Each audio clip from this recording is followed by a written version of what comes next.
Bonjour, bonjour, bienvenue à ce premier café coaching de Flora Gaia, votre naturodoula.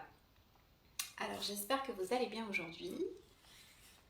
Comme son nom l'indique, c'est un café coaching, donc je vous invite à prendre un petit café ou un petit thé qui vous fera passer un agréable moment avec moi. Et je vais attendre que vous vous connectiez pour ceux qui sont disponibles pour ce café coaching aujourd'hui. Alors, pour ceux qui ne me connaissent pas, bienvenue. Vous êtes en direct sur la page pro de Florence Richard alias Flora Gaia, votre naturodoula.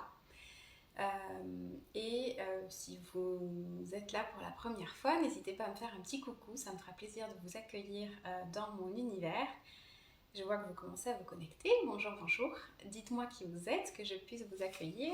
Et puis, si vous êtes des habitués de Flora Gaia, dites-le moi, ça me fera plaisir aussi de vous saluer avant de commencer. Alors, bienvenue.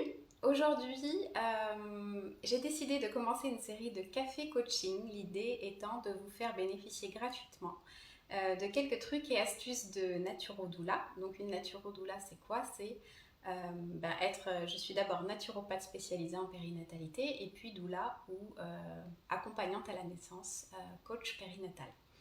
Donc l'idée c'est de pouvoir mettre à votre disposition des trucs et astuces de doula et que vous puissiez poser vos questions en direct pour ceux qui sont connectés et que je puisse y répondre en fonction de vos besoins. Donc j'espère que je verrai vos commentaires. Pour le moment, ça ne s'affiche pas. Je vois les gens qui arrivent, mais les commentaires ne s'affichent pas encore. Donc, n'hésitez pas à envoyer au fur et à mesure. Au bout d'un moment, normalement, je les vois.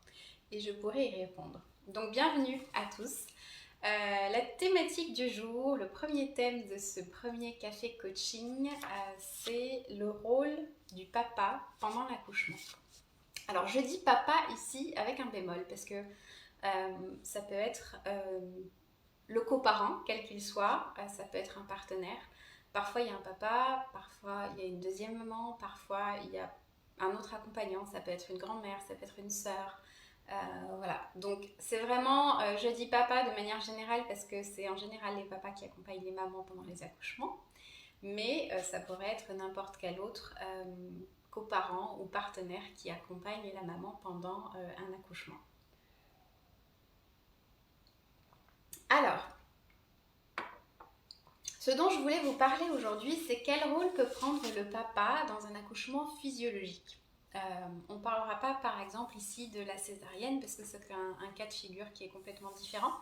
Mais dans le cas d'un accouchement physiologique, quel rôle peut prendre le futur papa dans la naissance de son enfant si c'est dans une structure. En général, en France, on accouche beaucoup encore dans des structures type maternité à l'hôpital. Donc on va parler de ce cas de figure-là, mais ça concerne aussi si vous accouchez à la maison. Un certain nombre de points que je vais aborder aujourd'hui peuvent concerner les accouchements à la maison aussi, avec votre sage-femme, etc. Alors, la première chose à prendre en compte, je pense, alors si vous êtes une maman et que vous regardez cette vidéo, je vais peut-être faire la vidéo plus en direction des futures mamans qui pourront transmettre au futur papa, mais si vous êtes un futur papa, bienvenue aussi. L'idée, c'est de savoir quel rôle le futur papa veut jouer. D'abord, on pourrait se préoccuper de savoir ce qu'il veut vraiment, lui, ou ce qu'il ne veut pas. Parce que je trouve que trop souvent, alors les mamans ont raison de vouloir faire participer les papas et d'avoir besoin de soutien, etc. Mais parfois, on attend des futurs papas beaucoup de choses, on met beaucoup d'attentes sur eux qui ne sont pas forcément capables de gérer, soit pour des raisons personnelles, soit parce qu'ils n'ont pas été formés ou informés, et donc ils sont parfois assez mal à l'aise par rapport à ce qu'on leur demande de porter. Donc je pense que la première chose qui est super importante, c'est de savoir est-ce que ce futur papa, il veut porter ce rôle-là d'accompagnant pendant un accouchement physiologique, qui est un accompagnement plein et entier. Il a vraiment un super rôle à jouer, mais est-ce qu'il se sent capable de jouer ce rôle-là? Est-ce qu'il en a envie ou pas? Jusqu'où il se sent capable d'aller dans cet accompagnement? Et puis, si il y a des choses qu'il n'a pas envie de faire ou qu'il ne se sent pas capable de faire, il faut essayer de démêler, est-ce que c'est vraiment un non ferme et définitif de sa part, ou est-ce que c'est je me sens pas prêt et j'ai besoin d'être accompagnée pour me sentir prêt à assumer ce rôle-là. Donc ça peut être un truc qui peut être sympa, ça peut être les hommes ont tendance à parler un peu entre eux, donc peut-être que d'autres jeunes papas peuvent communiquer avec lui et lui offrir un espace de parole par rapport à ça. Ça peut être vous, en tant que future maman, que vous puissiez avoir une discussion avec lui, mais parfois la communication est possible, parfois elle est un peu brouillée quand on est investi émotionnellement, je dirais. Ça peut être aussi le rôle, effectivement, de la sage-femme ou de la doula, d'accompagner le futur papa pour savoir ce qu'il se sent capable de faire et s'il a des questions, des questionnements par rapport à son rôle, de pouvoir y répondre pour qu'il se sente, entre guillemets, armé et prêt à assumer ce rôle qu'on lui propose. Donc ça, c'est important parce que ça dépend vraiment du passé, de l'histoire de chaque futur papa, des croyances qu'il peut avoir sur la paternité, sur un accouchement. Quand on lui dit accouchement, il pense à quoi? Est-ce qu'il pense à un truc dramatique, qui fait mal, qui est géré par des médecins? Ou est-ce qu'il pense à un truc vraiment cocooning où il a toute sa place et il joue un rôle d'accompagnant, etc. Chacun a des images différentes dans la tête et donc c'est un peu tout ça qu'il faut explorer et donner au futur papa les clés s'il veut jouer un vrai rôle pendant la naissance de son bébé. Donc ça, c'est quelque chose qui est important et nous, en tant que doula, évidemment, on peut accompagner les futurs papas à exprimer ce qu'ils ont dans la tête et peut-être à répondre à leurs questions pour qu'ils se sentent davantage prêts. Le point suivant que je voulais aborder avec vous, c'est une fois que le papa a mis les choses sur la table, qu'il est OK pour assumer un certain rôle dans la naissance de son enfant, et comment est-ce que on peut le préparer, quel rôle il peut jouer. Je pense que le papa a un rôle super important à jouer dans une naissance physio, en milieu hospitalier, en maternité, etc. Parce qu'il est vraiment le protecteur de sa famille. Il est vraiment, alors on ne va pas dire responsable de l'issue de l'accouchement, parce que ce serait lui faire porter beaucoup de choses, mais s'il endosse vraiment son rôle pleinement, il peut vraiment changer le cours de la naissance de son bébé en prenant vraiment son rôle à cœur. Donc, l'idée ici, c'est de lui dire, personne ne connaît mieux la maman que toi, personne ne connaît mieux le bébé que toi, et donc personne n'est capable de communiquer mieux que toi avec la maman et le bébé. S'ils ont quelque chose à transmettre, c'est forcément toi qui es le plus à même de récupérer ça et de le transmettre à l'équipe qui accompagne pour la naissance de l'enfant. Donc il y a un vrai rôle à jouer, mais ça veut dire qu'effectivement il faut qu'il y ait une implication de la part du papa et qu'il soit pleinement connecté avec la maman et avec le bébé pendant la naissance. On dira du papa qui peut être le protecteur intime, parfait pour sa famille, et que donc il peut jouer pleinement ce rôle-là quand son bébé va naître. Alors ça veut dire quoi? Ça veut dire que par exemple, le papa, il faudrait qu'il puisse avoir pris connaissance, c'est un minimum, mais en tout cas discuter, c'est mieux, du projet de naissance avec la maman. Donc discuter de ce que vous désirez pour la naissance de votre enfant et que le papa soit pleinement impliqué là-dedans, qu'il comprenne les termes, un minimum, on ne va pas lui demander de tout savoir en gynécologie, mais qu'il comprenne un minimum les termes qui sont relatifs à un accouchement en milieu hospitalier, en maternité, etc. Pour que si jamais les choses ne se déroulent pas comme vous le souhaitez et que l'équipe vous propose une intervention médicale, qu'ils comprennent de quoi on lui parle. Donc l'idée, c'est vraiment d'avoir un projet de naissance qui soit discuté dans le couple, qui soit discuté, si on peut, avec l'équipe qui va nous accompagner pour cet enfantement, et puis avec la doula, si vous en avez une. Et l'idée, c'est bien sûr que par rapport à ce projet de naissance, j'ai eu mes petites notes pour rien oublier de ce que je voulais vous dire. Le rôle du papa, c'est vraiment de faire respecter ce projet de naissance et s'il y a besoin de prendre des décisions. Parce que comme vous le savez, quand on accouche, c'est un processus qui est éminemment Alors j'allais dire bestial, oui, c'est-à-dire que il faut vraiment déconnecter le néocortex, la partie pensante du cerveau chez la femme, et laisser le jeu des hormones, laisser le corps faire son travail. Et donc, quand ça se fait, quand on accouche, quand on enfante, il y a forcément un moment où on se déconnecte parce que c'est tellement intense que on ne peut pas avoir une discussion avec les gens autour, etc. Donc c'est souvent le papa qui va prendre le relais avec l'équipe qui est là pour accompagner la naissance. Et c'est souvent lui qui va faire l'interface entre les besoins de la maman et du bébé et l'équipe qui est là. Ce qui veut dire que voilà, il faut qu'il ait pleinement confiance en lui dans ce rôle-là, qu'il ait connaissance et qu'il se soit approprié le projet de naissance, qu'il comprenne de quoi il retourne et qu'il puisse faire l'interface avec l'équipe quand il y a besoin. Donc ça, c'est super important parce que ça permet à la maman aussi de rester dans sa bulle et de se déconnecter. Donc lui, en prenant ce rôle-là, il soulage la maman qui est en train d'enfanter et qui n'a pas forcément besoin de se remettre dans son cerveau pensant. Alors évidemment, c'est pas lui qui va décider tout seul, mais si ça a été discuté d'abord dans le projet de naissance et puis parfois si ça a été par exemple il y a des moments où la femme peut arriver à redescendre dans son cerveau pensant et puis à donner une réponse et à donner son avis au papa. Donc voilà, il peut y avoir une collaboration, mais l'idée c'est vraiment que ce soit lui qui prenne en charge le maximum de ça pour qu'elle se concentre sur son corps et sur la naissance du bébé. Ce qui va être important aussi pour le papa, s'il veut bien porter ce rôle-là, c'est comme je disais de faire l'interface avec l'équipe soignante qui est là à la maternité.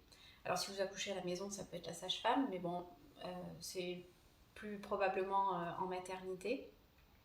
Et de créer un lien de confiance et un lien bienveillant et positif avec l'équipe. On sait que de nos jours, malheureusement, dans les maternités, il n'y a pas beaucoup de moyens. Les sages-femmes sont formidables, mais elles font vraiment du mieux qu'elles peuvent, mais elles manquent de moyens.